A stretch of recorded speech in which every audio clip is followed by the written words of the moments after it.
Hi everyone, I'd like to do a shout out to our sponsor, Bako Diagnostics. Early detection is the single most important factor in improving patient outcomes. The Bako Diagnostics team recognizes how impactful a podiatric physician can be and remains committed to supporting you in your role as the first line of defense in diagnosing conditions of the lower extremity. Thanks to the unwavering support of their clients, Bako Diagnostics has been able to give back to the podiatric community for 16 years by providing podiatric educational resources and advocating for the position. Bako Diagnostics, helping podiatric physicians keep America on its feet. If you have not yet had the opportunity to utilize Bako Diagnostics services, get started today by sending an email to corporaterelations@bakoddiagnostics.com. The first 50 podiatry offices who request a starter kit will receive a Dean's Chat mug. Hello, everyone. Welcome back to Dean's Chat, where we discuss all things podiatric medicine. My name is Dr. Jeffrey Jensen. I'm the Dean at the Arizona College of Podiatric Medicine and the host for the Dean's Chat podcast. Once again, I'm with my co-host, Dr. Johanna Richey. Hello, Joe. Hey, Jeff. How you doing? I am doing great. I'm anticipating my Milwaukee Brewers working their way through the baseball playoffs. Indeed. It's an exciting year, actually. They're pretty good. So that game's on after this. This interview, Sam, is between all of us and the next Brewer game against the Cubs. So it'll start at like a couple hours from now. Any predictions, Jeff? Brewers to the World Series. I love it. Okay. So here's a side note, Joe. In 1982, the last time the Milwaukee Brewers went to the World Series, I went to two of the games. They played the St. Louis Cardinals, and I thought, oh yeah, every year the Brewers will go back, and it's been 43 years and they've never been back to the World Series. So this is the year. Yeah. Was it in a Simpsons episode? Because if so, it was predicted to be true. Oh. Or Back to the Future, perhaps? I don't know. That's a good question. But you know what? Keeping my fingers crossed. You know that goes. There you go. All right. So, Joe, we have a phenomenal guest today joining us from California, Bay Area, Dr. Samantha Williams. Welcome to Dean's Chat. Hi, everybody. Thanks for having me on. Longtime listener, first time calling in. So thanks for having me, and thank you everything you do for the profession with, the outreach and sharing the educational journeys of all the great guests that have been on before me. Well, thank you. Well, we're super glad you could carve out time to join us. And Dr. Williams, we're very informal on Dean's Chat. If it's okay with you, let's go first names, Sam, Joe, and Jeff. Great. Yeah, well, Sam, thank you so much for agreeing to come on the show. You and I you don't know that we met a lot, or maybe you were on that email thread, but Dr. West had reached out to me, and then Dr. Doyle, two of the faculty from your fellowship program, years ago, and they said, you need to meet this person. And it's funny because they were both previous students of mine, so they knew my personality and they knew some other things that they're like, you need to meet her. And I was like, okay. And then it got brought back up again with AO. And then you and I actually were on a panel together, Small World in Podiatry, just this last April with the PI Institute. So we'll get to some of that stuff that you've been working on. But I have to say, I am just so impressed with how much you have gotten accomplished in your somewhat shorter career so far. So without further ado, I'm going to give you a brief kind of intro bio, and then we'll kind of go through some of the fun facts as we go. So Dr. Samantha Williams currently practices at Kaiser Santa Clara in the South Bay Consortium in Northern California. She completed her Bachelor's of Science degree in biochemistry at Eastern Nazarene College in Boston, Massachusetts. No stranger to travel, then she decided to head to New York for her degree in podiatric medicine at the New York College of Podiatric Medicine, followed by your 3-year surgical residency program down in Florida this time at JFK Medical Center in Atlantis, Florida, and then decided to go coast to coast and completed your fellowship in reconstructive surgery with Palo Alto Medical Foundation in Mountain View, California. So I'd love to kind of start with fellowship, and we can kind of jump around a little bit from there. We have had the chance to interview fellowship directors, current fellows, but you're almost 3 years into practice now. And so I'd love to get your take on what was your thought process in picking, I wanted to go to fellowship, and then how do you feel at this phase of your career that it helped you? Yeah, great question. And thank you so much for the kind words. Dr. West and Dr. Doyle were great mentors of mine. So it's great to hear that they stuck their neck out for me, and I'm grateful for that. Yeah, in terms of fellowship, it's something that I always knew I wanted to do. When I first, got attracted to this profession, it was particularly the surgical side of things, the reconstruction, the sports medicine, and I knew if I wanted to excel in it and be a leader in the field, having that extra year of training could put me kind of a step ahead, and certainly give me like better tools to help treat my patients. So I knew I wanted to do it since probably third or fourth year in medical school. So having that framework for when I went into externships, I knew I wanted a surgical residency program that focused on like reconstruction and had some trauma volume because that's what I was most interested in. Knowing that, if I wanted to, further subspecialize or find another niche such as, operative sports medicine, for example, I could find that elsewhere in a fellowship that I knew I wanted to do. So it was nice to kind of know these things ahead of time, because it shaped the way that I viewed school, how I viewed my externships, how I chose my residency, and then also allowed me to be better prepared and better researched in preparation for looking for a fellowship that was right for me. I love that. Jeff, what are your thoughts? So, Sam, I was thinking, I just love how you look for opportunity and you go where opportunity takes you.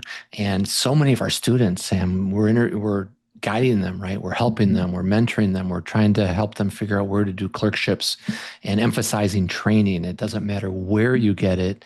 It matters that you get it. So I think it was great that you were so intentional in what you were doing and where you were going. If it's okay with you, I'm going to use you as kind of an example of what our students should do as they navigate their career when they're students. It's great. Yeah, I mean, it doesn't, I don't lose sight of the fact that I'm fortunate that, I was able to move from place to place and I wasn't bound by, family or kids. My husband has a very flexible job, but I think if you do have, the opportunity to travel and not be geographically bound to one spot, you can absolutely get the most out of your training, because, students, residents will find that there's different surgical techniques on the East Coast versus the West Coast, and it's great to learn it all. It's great for your patients. It's great for your confidence in the operating room to see all of it. So I couldn't recommend it enough. Well, it just kind of reminded me of when I was a student and I was in California living in San Francisco and loving every minute of it when it came to doing clerkships. So one of the places, you go to Pittsburgh, you go to Kern Hospital in Detroit, and training was number one, right? So if you got a program, I'll never forget my wife and I were loading up the U-Haul and we're moving. And I'm thinking to myself, do I really want to move to Detroit from San Francisco? But you go where the training is, right? Yeah. Yeah, I don't know. That's my thought, Joe. Yeah, and maybe on that too, if we can focus a little bit, and this goes with residency, but also for fellowship, when you're trying to make, our students are in the process right now of picking clerkships, which is that first stepping stone to figuring out their kind of future path. What were some of the things that you factored into that decision making? Knowing in your third, kind of fourth year, you were already thinking fellowship, reconstructive surgery, surgical sports medicine. How did you kind of align how do you make your choices? Yeah, I'm glad we're kind of touching on, this step of the process because honestly, I thought the transition in deciding what clerkships I wanted to do was the hardest part of the process. It was harder than, residency interviews, it was harder than ranking, it was harder than fellowship. And when I think about it, in hindsight, it's mainly because, I think at least at the New York College, there was like this lack of, knowledge base of, programs outside of like the New York tri-state area. And knowing that I wanted to go all over the country, I had a really hard time finding and gathering experiences of past students, prior classes in terms of, what I was looking for. So I really relied on a couple mentors that I had in the class before me that kind of looked all over the country, different geographical locations similar to what I was interested in. And I relied on my dean a lot. Dean Lee, I can't speak enough good things about her. She's very well connected. She's always keeping up with graduates, and she knows, based off of these connections, at least kind of a phone number to give so I could, call someone and get more advice. So it's really relying on, the people prior to you, because you're not going to find many things on the internet in terms of, what program specializes in what program focuses on what. I'm also pretty involved in ACFAS, and I would like to, take this time to give a little pitch for something that we've recently established. It's called the Residency Zoom Rooms. And this is a great opportunity that we did not have when I was a student, that are all, remotely via Zoom. It's open to any student ACFAS member.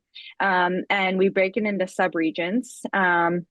And basically, we spend a few hours of time, East Coast, West Coast, Midwest, and each program kind of gives a little overview and a spiel of, what they focus on, what residency training looks like, and they're open to questions. So I think that we're definitely moving, in the right direction. And I think this will be a really great thing for people who want to find more information and they don't have anybody to talk to about it.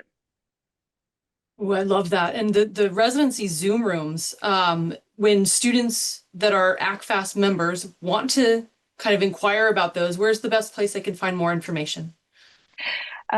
Great question. I think it's actually right on the ACFAS website. We just hosted our first round of them in late May, early June. And we had, over 20 programs participate. It was excellent. I think we had a lot of good feedback from the students. So I anticipate after, the ASC annual conference, we'll probably do a new one for the new year. Yeah, Sam, I saw those advertised, I think on LinkedIn and Instagram, and our students were dialed in for sure. I mean, what a tremendous service. I guess that's the best thing to call it, or maybe a resource for the students. Because you're right. I mean, unless you've got upperclassmen, or sometimes you go into those residency things and the reviews from like 10 years ago, it's not really pertinent anymore. So I think it's a great thing that ACFAS is doing. So thank you. And I'd love to stick on the ACFAS work that you've been doing, because you have several different committees that you're a part of, Sam, in terms of just your outside involvement. We'll go back to the residency program that you're a part of and some of your teaching and research, but let's shift into the ACFAS work that you've done. You're part of the membership committee, and then you're also have recently been the chief editor for the Scientific Literature Review Committee. And I think you had some interesting updates when I had mentioned this. So I'd love to get your take on that specific role. Yeah, it's been really great to be a part of both committees. I'm sure we'll get into it, but I have such a passion for academic medicine, and I love volunteer work. I love to give back, and for right now, in my current state of practice, this is a great way to do so. In terms of the the systematic literature review series with ACFAS, I'm probably the worst chief editor because we're actually dismantling the program. We just announced it kind of internally recently, and it'll the next steps and public projects moving forward will be announced shortly.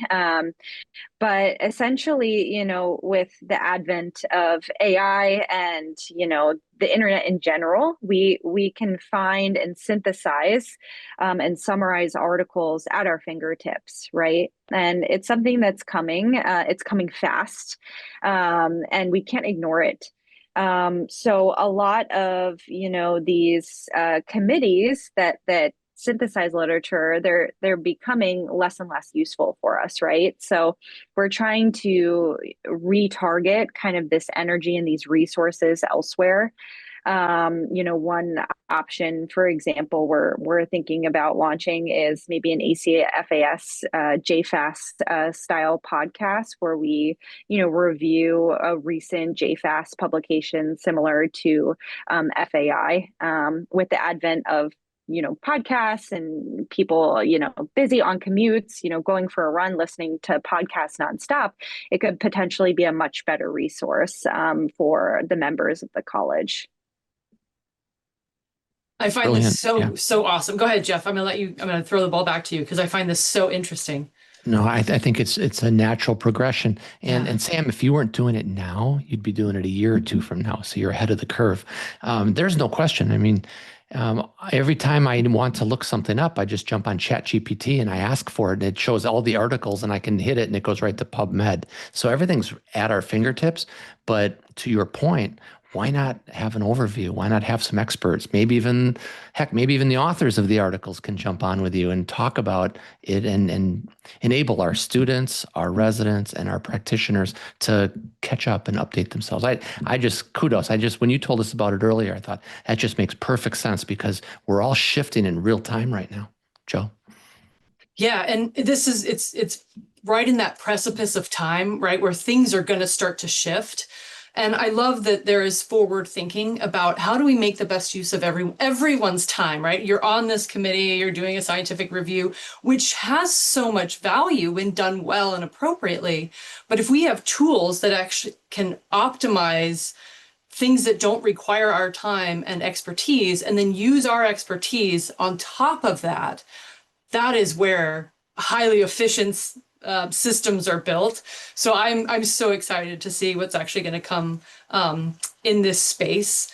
I think it's going to provide an opportunity for people to engage with content differently and at a much more expert level opportunity than just reading a scientific review. Because there's, if you've ever sat in a journal club, there's so many things you can pull out of something. But what is usually the most valuable is listening to other people talk back and forth about it, right? And so having that layer of expertise that ChatGPT cannot give you at this current 2025 phase, and I'm not convinced it will personally, but that's a discussion for another day.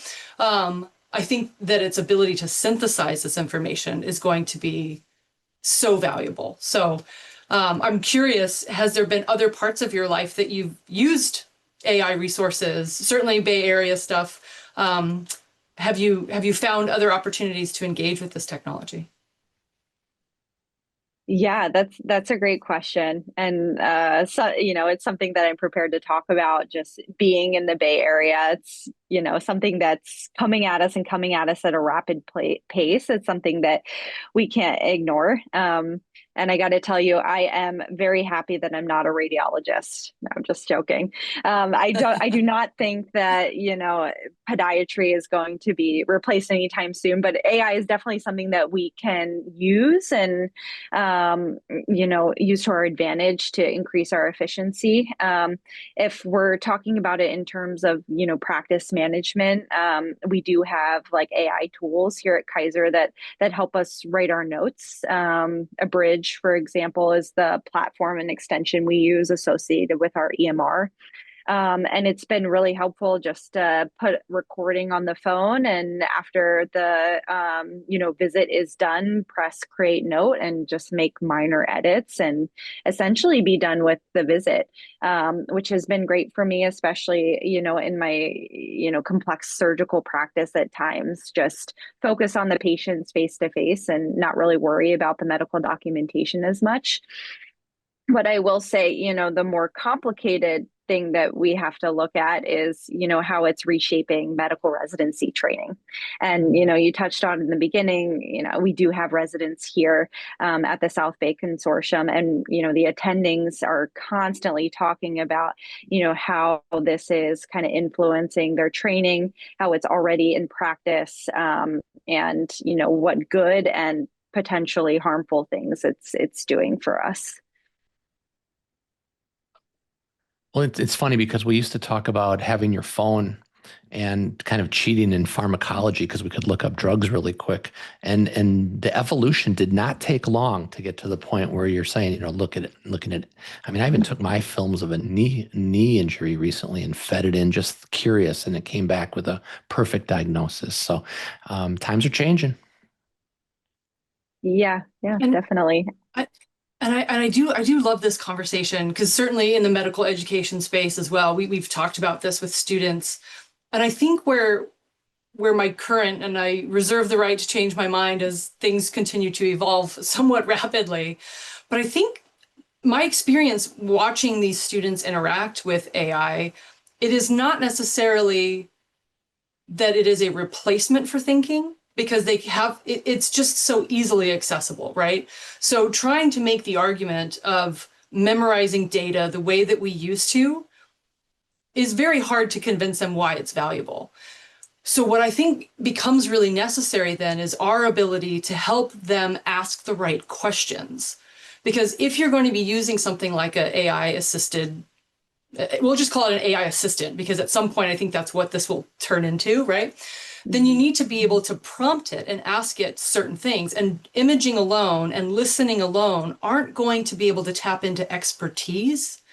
So how do we help kind of hone their knowledge base to be able to engage with an assistant in a way that they can ask more intelligent questions? And I've not made the answers to this, but this is where my current level of like, okay, how do I learn how to teach them? Very different than how I learned, and certainly different than I've been teaching for the last 10 years. It's a completely different thought process, in that it's not even like the Socratic method where you're just asking them open-ended questions. These are like very different thought exercises. I'm curious what it's been like for you with the residents, because the residents are at a different level of training and they went through school without these tools. So I'm curious what your experience has been.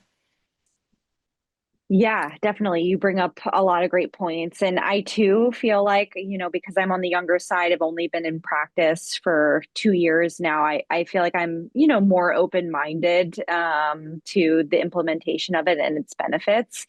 I see residents now, they really do have information at their fingertips. They're able to synthesize an exuberant amount of publications, for example, in minutes. These machine learning models can create these, summaries for them, and they can help them get publications faster, that we may have to request a librarian on, a few years ago and wait, 24, 1 to 2 business days to actually get that information. And then it's a second thought at that point, right? So it does, of course, have those advantages, but there is, of course, also risks and downsides. I've noticed sometimes, residents develop this over reliance on it. And when you have this over reliance on, essentially a machine learning model, you're going to have a very underdeveloped critical thinking mindset moving forward and out in your practice. Chat GPT cannot, no matter how hard it tries, it can't do your surgery for you, and it can't help you pick the right surgery in its current state. So you still need to have those skills, and you can't over rely on these, platforms and these models in order to commit that key information to memory. So I don't think I have any, useful tips. I think this is something that I'm constantly talking about with the colleagues in my practice. And I just had a conversation with a residency director, Chris Niago, about it this morning, just finding ways. I think, there's chats with CPME and ACGME on, what this is coming like a freight train, and what are we going to do to put regulations around it so that we still develop residents properly and have them be, good functioning individual surgeons moving forward. So I don't think I have the right answers for it. And I think, although it's still in its infant stages, it's coming, and it's going to be more and more prevalent within the next few years. So we'll see. Joe, in this short period of time, we've been interfacing as faculty members with AI. It's almost like AI kind of reveals who people are. I mean, if you're taking a shortcut and you're being lazy about it, you don't do the right prompts and all the right things that go with it, But on the other hand, if you're very industrious and you're diving into a topic and you are very engaged and enthusiastic about a topic, that also shows through. So sometimes, I think ChatGPT is great, but it's one thing to ask it to function like Google. It's another thing to delve into something, and as we should as surgeons in training or surgeons. So I don't know. I just started thinking about that. It seems like there's a lazy way and an industrious way. Well, and we're seeing that for sure. I don't know if you and I sometimes read the same articles on different whatever algorithms show up. There was that one recently about work slop. I don't know, Sam, if this has come across. Again, being in the Bay Area, my husband's in tech, so I'm sure you are exposed to some of the non-medical parts of it.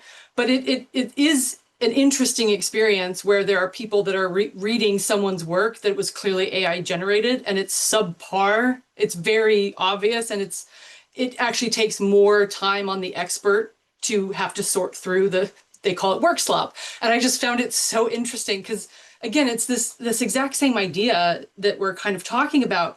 How do we help an early learner understand the difference between work slop and high quality output? And it comes down to, I think you're right, Sam, it's the critical thinking part of it. And so perhaps what we need to really start focusing more on, or maybe not more on, but almost even creating a whole new way of interacting with, is not just case-based applications, which has been the mainstay in surgical education for, I don't know, the last 8 years for sure, maybe the last 10, but even more so just into critical thinking and abstract critical thinking. And I don't know, it'll be really interesting to see how these things start to evolve and what works and what doesn't. And being willing to let go of what doesn't work anymore and pivot to the things that do work. Because again, when it comes down to time and attention, it is our job to make sure that we help bridge that gap. And if this is where they are and this is where they need to be, we as a community, students and educators, need to figure out how do we bridge this so that there isn't a loss in quality of what we as humans are producing, if that makes sense. So interesting. Little sidebar. This is kind of funny. We were at a leadership meeting at Midwestern University, and of course, we've got graduate health education, right? Whether it's dentistry, medical, podiatry, pharmacy, you name it. And we were talking about AI and its influence on the educational process. And we were talking, everybody was talking about the changes that we're looking at or anticipating. And our in-house attorney kind of raised his hand and he said, well, in law, we haven't changed our educational processes since the days of Hippocrates. So I wonder if it will have an impact on law, but it has to, right? I just thought that was a funny little quip. Yeah. My sister's an attorney, so I can't wait to tell her that. Well, everybody laughed. It was hilarious. But, so I have a question for you, Sam. Can I shift just a little bit, Joe? Yeah, definitely. So Sam, you went after your fellowship in the Bay Area at the Palo Alto Medical Foundation. You ended up getting a job at Kaiser there. Can you talk about the lot of residents and fellows reach out and we're talking about the job market and putting your best foot forward and creating opportunities, because rarely do things just land in your lap. How'd that play out for you, looking for a job and getting into Kaiser? Yeah. I think probably once you get a fellowship, you get really excited, and the first few weeks you're just happy to be there, and you're soaking in the opportunity and all these great mentors that you get to be around. And then it kind of sinks in that, man, I do need to think about and look at the next step. And that's kind of a harsh reality. And I think it stresses, a lot of fellows, especially early on, when you hear about, your friends who maybe went straight into practice, and you feel this anxiety to kind of get the ball moving for job opportunities. So I certainly remember that and understand, that stress and frustration. I would say, and I think you had a recent fellow on, I think his name was Michael. He had an excellent interview, and he really touched on it perfectly. They have job sites out there to kind of look at listings throughout the country. But, in my opinion, the absolute best way to find a job is just word of mouth. And that's how I found my current spot. I was fortunate that, I said I was open to moving anywhere in the country. Again, my husband's very flexible with his job. He works from home. So I'm very fortunate in that respect that I wasn't geographically bound. But I knew I wanted to, live somewhere where it was enjoyable to like live around, maybe near a city. So this was the perfect opportunity for me. One of my attendings in fellowship graduated from Kaiser Santa Clara, where I currently practice. And I was very fortunate that he put in a good word for me. And I interviewed, and this was actually the only job I applied to. I really did luck out, and I feel fortunate for that. That's fabulous. Yeah, I think the interview you're referencing is Dr. Radcliffe. He was here in Phoenix. He was working with Dr. Yes. McAllister in his program, and he Yeah. went into practice in Houston. And yeah, I mean, he did share that the job search and the trials and tribulations that go into it. So congratulations. That's just a wonderful opportunity. And so when in your job now, how would you describe it? Are you getting a chance to use all the training that you were able to obtain? Yeah, I mean, it really is my dream job, and I am so fortunate that I landed here. I have a passion for academic medicine. I knew I wanted to train residents. I know I wanted to be involved in academia. So the fact that I not only get to be, associated with the program, I'm actually, the residents' home base is here, and they're with me a lot of times in clinic and always with me. I always have someone with me in the OR. So it's really fulfilled kind of that side of podiatry that I really appreciate and get fulfillment in. In terms of, the surgical practice that I've created, it's also been, what I've been looking for. I came in fellowship trained, so, I was expected to and enjoy taking on, big complex cases. My fellowship was, in sports medicine, but also just reconstruction in general. So, I have a great practice of, mixed of both, pes planus cavus reconstruction. I do some sports medicine, and I'm also one of the two surgeons that do joints for our practice. So it's complex, but I get the time for it. I get the resources for these complex, patient workups, so I can really spend time doing good work and spending a lot of time with patients, which is one of the many benefits of Kaiser. So I really do feel grateful, and yeah, I love the opportunities that I have here. It's fabulous. Joe, you mind if I give a little shout out to our sponsor here? Absolutely. All right, Bako Diagnostics. We all know that early detection is the most important determination in improving patient outcomes.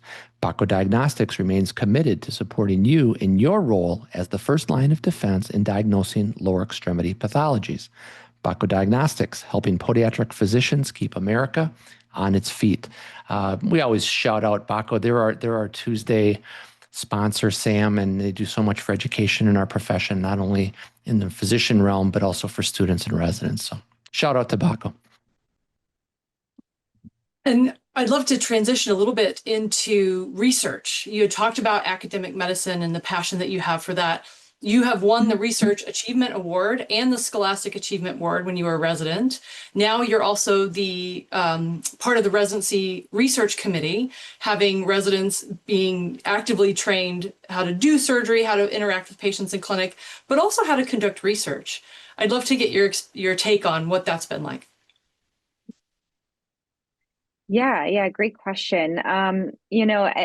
I think I had a recent actually ACFAS podcast that I moderated. I'm not sure when it's coming out, but I definitely recommend your listeners to tune in. I had a great group guest panel. It was Dr. Shibuya, Dr. Rachel Albright was on it, and we kind of discussed the importance of research. And I mentioned that because Dr. Albright said something that really stuck with me. She said, being well versed and well read and up to date in research is a form of health literacy. And that really stuck with me. And I really, took that to heart because, you know, we owe it to our patients to be up to date on, the most recent practices, skill sets, techniques for different pathologies that we're treating. And we need to be active consumers of literature. And I tell the residents this all the time. We when you leave practice, you need to establish some sort of habit to keep up to date with this stuff. And in order to be consumers, in my opinion, you also need to contribute, right? So, research isn't glamorous, and I'm not going to, ignore that, or act like, I enjoy doing it all the time. Data mining can be a bit mind numbing at times, and it's a lot of late nights, it's a lot of weekend work. But in order to keep our field moving forward. Residency, and particularly Kaiser, with all of the resources and data that we have in our EMR, we have this great opportunity to contribute, so that when we're consumers moving forward, we knew that we gave back. So that's kind of the mindset that I try to give the residents and try to give them perspective on. And hopefully that motivates them to finish a project or two by the time they're done here. Well, and we know that the hardest thing about motivation is inspiring someone. And so seeing someone else doing great work, that is what motivates someone else to say, you know what, I want to be like Dr. Williams. Your CV, Sam, is impressive for being 2 years out of fellowship. And the quantity of research and quality research, because I've looked at some of your stuff, is outstanding. And so I would also ask, sorry, Jeff, to hog this current vein, what advice would you give? Let's say a student level. We interact with students pretty regularly, and they show up and they're really excited. They want to do something with research, but they have no idea where to start. What advice would you give them? Yeah, I think it's just starting with finding the right mentor. And not only the right mentor, but the right mentor for you. For me, I'm self-motivated. So as long as I had, a attending that was on board with the idea, didn't think I was crazy, and just kind of let me do my thing in my own timeline and use their patience and their data to write something up, that's what worked for me. We have some residents, and I had some friends who needed a mentor that was a little more hands-on. So kept them, up to date with, different like landmarks, and, gave them like little benchmarks that they could work on to, get the project completed in a reasonable manner. So I think that's something really important to consider. I also think, it's good to come with ideas, but, as a student, don't feel pressured to do that. Sometimes, and I mean, you guys work with the college, and you guys do great work out in Arizona, but, you can find, teachers that are actively working on projects and just need help writing it up because they don't have time for that, or need help with data synthesis. So, I think that's a great place to start. I love that. Little Jeff? sidebar comment, Sam, you'll love this. Speaking of just being involved a little bit, when I was a resident, we were looking at some hydroxypyridinium urinalysis to separate between osteomyelitis and Charcot. And my role in it as a resident was to collect urine samples. So about 10 years later, an article comes out on hydroxypyridinium crosslinks or something, and I saw Dr. Edelman's name on it. I think, oh my God, I know Dr. Edelman. And as I went down the authors, he put my name on the paper. Oh. And all I did was collect urine. What can I say? That was my job. So to your point, a lot of people have tons of data, tons of information, and they don't have the time or the energy to put it together. So that's a huge way to get into research. Sam, great. Thank you for pointing that out. One other comment I was going to make, just literally a text over the weekend with Zach Anderson. He's getting ready to start his third year. And I told him in text, I said, the hardest thing to do in your third year is to stay motivated academically. So we always tell the students, pull up an article a day on something you're seeing and archive it in the proper area. And if you do that, you will go into your fourth year looking like a superstar. But you got to be motivated. To your point, you know, a student have to be they have to have take the initiative to make it happen. So there you go. The little vignette and a little story of recently. Are you good if I transition a little bit, Jeff? Heck yeah. Because I do want to make it to rapid fire. But yeah, I want let's to ask transition. her. Yeah, I do want to ask you, Sam, about you're a runner and you're a Hoka tester, which I love Hoka. They're not a sponsor, but I love Hoka. So I'd love to hear first about your running experience, and then how did you get into being a tester? Yeah, so I'm a pretty competitive individual, and you know, I played soccer in college, and I needed some sort of competitive outlet post collegiately.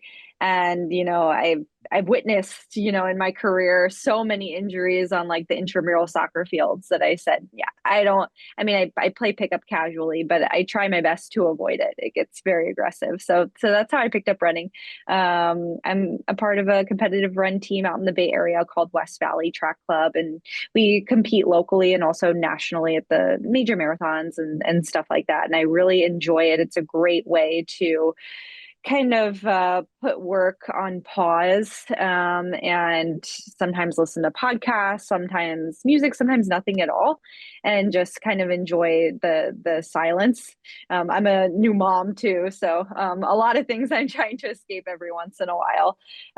But yeah, I got part of the Hoka wear test community from someone I met from my track club, and being a podiatrist, you know, he thought I would, and an avid runner, he thought I'd be a good fit. So every like 8 to 12 weeks or so, I get a Hoka shoe model that's not on the market yet.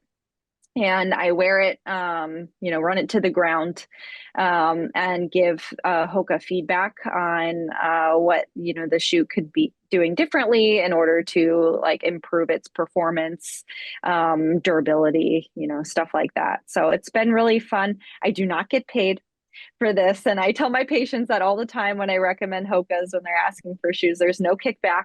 It's just something I like to do in my free time, and I like that I get to you know, contribute and have influence in the modeling of, you know, a popular running trail shoe.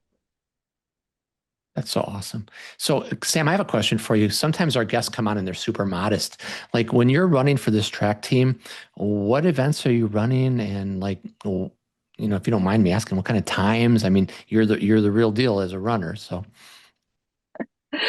I'm slightly above average, so I have a lot of fast female teammates who make us, you know, quite competitive. But I mainly focus on the marathon.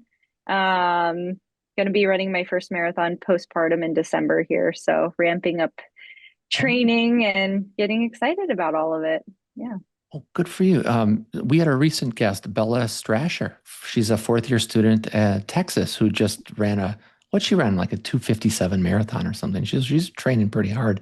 So that's great. I mean, Very how impressive. fun. Well, I think what's also impressive is you're staying up to date on the latest and greatest in running shoes for your patients. That's just like reading articles. Yeah, I tell them I have insider information. There you go. There you go.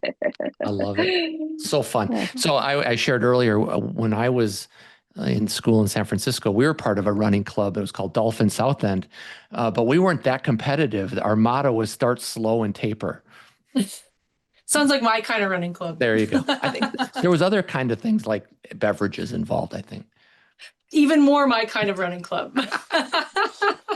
Very good. Let's do rapid fire, Joe. Oh, I love it. All right, Sam, my favorite question to ask is what kind of music do you listen to in the OR? Oh, you could ask any one of my residents and they would all unanimously say Taylor Swift. Oh, did you get her new album that just came out? We totally binged it all weekend long. Sorry. Of we had course, of course. Yeah. I'm I'm in the OR on Thursday. I'm looking forward to listening to it the whole time and annoying all the staff around me. Oh, it's fantastic. There's a bunch of jams on there. So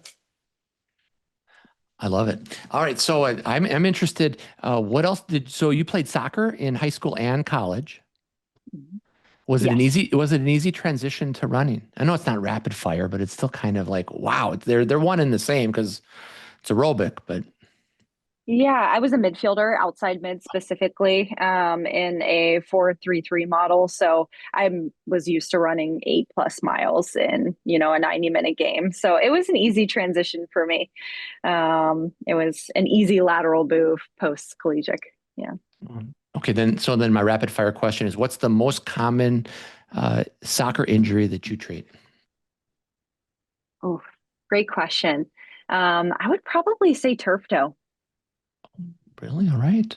I was thinking maybe it'd be ankle sprains or people getting their knee taken out or Yeah. something, but turf toe, yeah. Yeah. Yeah, probably a skewed question because at my particular location at Kaiser, all of our sports medicine docs see the non-operative ankle sprains. So I think for me, probably turf toe. Very good. Oh, I like that. Okay, thank you. Yeah.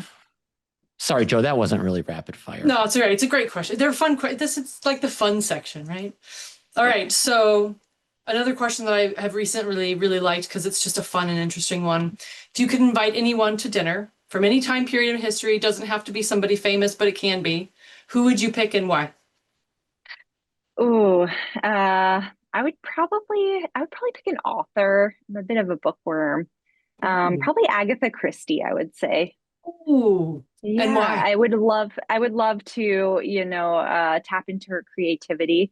I think she was ahead of her time. She really pioneered female mystery writing, and it'd be really cool to kind of hone in on to like her inspirations and how she kind of cultivates her creative thinking skills. We could ask her about AI. We could tell her all about it. Yeah. Mm. So long week in the OR and in the clinic, and you're going to just kind of recharge your battery. What do you do besides listen to Taylor Swift? Oh, it would be a tie between taking my son to a playground to run around, or maybe going for a run with him in the jogging stroller. Either of those would yeah, definitely allow me to blow off some steam and enjoy fresh air. So what is the jogging stroller of choice these days? Because I used to 30 years ago push my kids around in a stroller with the, like the bike tires and all that. This is a real topic of discussion amongst my friend group. I'm glad you asked. In my opinion, it is the Thule 3 Glide jogging stroller, THULE. So if any moms out there are looking for something different, it's a great smooth ride. Well, fantastic. Thank you. All right. So since you are also a book nerd, tell us about a book that was influential in your life or impactful in your life. Great question. I usually like to, read for fun, but right before I started residency, I got into like medical reading to like get me like hyped for, medical training. And I read When Breath Becomes Air by, I don't recall, is it Paul Kalinathy or something like that. He's a physician who unfortunately was diagnosed with terminal lung cancer, and it was kind of his discussion of surgical training. I think he's a neurosurgeon, and his own coming to terms with mortality, and how that affected him and his practice and how he viewed medical training. So definitely recommend it for anyone transitioning from medical school into residency. It's a good perspective on all of it. I love books that provide really good perspective. So I have not heard of. I think I may have seen something on social media when you said neurosurgery. That trigger. I'm like, oh, I actually do think I remember that. So I'm gonna have to Google that one. Have a tissue box by you. Yeah. Page turner.